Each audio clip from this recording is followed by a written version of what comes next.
రామ్ వర్ధంతి సందర్భంగా BRS party పక్షాన వారికి వినమ్ర నివాళులర్పిస్తూ జగజీవన్ రామ్ గారు మొత్తంగా కూడా అణగారిన వర్గాలకి సమానత్వం కావాలి, డిప్రెస్డ్ క్లాసెస్ అన్నీ కూడా ఈ దేశంలో వారికి అన్ని హక్కులు కావాలని ఒక వీరోచితమైనటువంటి పోరాటం చేసినటువంటి ఒక గొప్ప నాయకుడు బాబు జగజీవన్ రామ్. ఆయన ఆశలు 75 సంవత్సరాలు స్వాతంత్రం పోయినప్పటికి కూడా, స్వాతంత్రం వచ్చి 70 సంవత్సరాలు గడిచినప్పటికి కూడా అటు బీజేపీ కానీ కాంగ్రెస్ కానీ రెండు పార్టీలు కూడా ఇవాళ డిప్రెస్డ్ క్లాసెస్కు అవసరమైనటువంటి ఆత్మగౌరవాన్ని ఇవ్వడంలో విఫలమైనటువంటి విషయాన్ని మేము ఈ సందర్భంగా గుర్తు చేస్తూ ఉన్నాం. అందుకే బాబు జగజీవన్ రామ్ గారికి భారతరత్న ఇవ్వాలనేటువంటి డిమాండ్ను అనేక సందర్భాల్లో అనేక పార్టీలు చెప్పినప్పటికీ కూడా ఇప్పటి వరకు బాబు జగజీవన్ రామ్ గారికి సముచితమైనటువంటి గౌరవాన్ని ఇవ్వకపోవడం,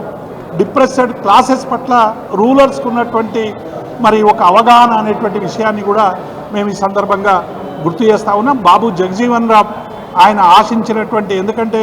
బీహార్లో ఒక డిప్రెస్డ్ క్లాస్లో జన్మించి ఆ వర్గాలకే కాదు అన్ని వర్గాలకు సమన్యాయం కావాలని అనేక పదవులు అధిరోహించి వ్యవసాయ సంక్షోభం వచ్చినప్పుడు కూడా వ్యవసాయ శాఖ మంత్రిగా వ్యవసాయంలో ఆధునీకరణ కోసం, వ్యవసాయం అట్లాగే కార్మికుల పక్షాన, పారిశుద్ధ్య కార్మికుల పక్షాన అనేక వీరోచితమైనటువంటి పోరాటాల్లో పాలు పంచుకున్నటువంటి జగజీవన్ రామ్ ఆశయాల్ని ఇవాళ తెలంగాణ కేసీఆర్ గారి నాయకత్వంలో 10 సంవత్సరాల్లో ఒక అద్భుతమైనటువంటి విజయాలు సాధించిన తర్వాత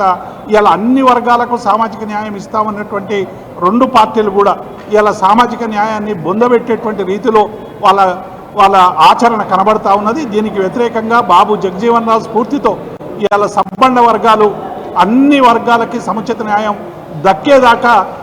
బాబు జగజీవన్ రామ్ స్ఫూర్తితో ముందుకు పోవాలని వారికి వినమ్రంగా నివాళులర్పిస్తూ జగజీవన్ రామ్ అమర్ రహే, జోహార్ జగజీవన్ రామ్.